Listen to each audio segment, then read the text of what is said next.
Hello everyone, welcome to Techavro.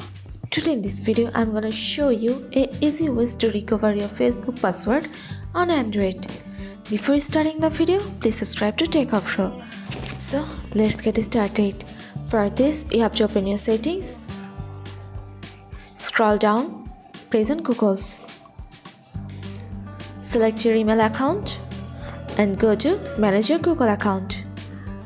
Now press on security. Now scroll down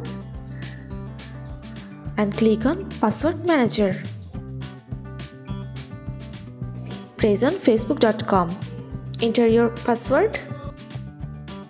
Here you can able to find your Facebook password. You can recover it easily. So this is the easiest to recover your Facebook password on Android. So guys, that's it. You can do this. I think this video is very helpful to you. If it was, then give a thumbs up and hit the subscribe button. And thanks for watching.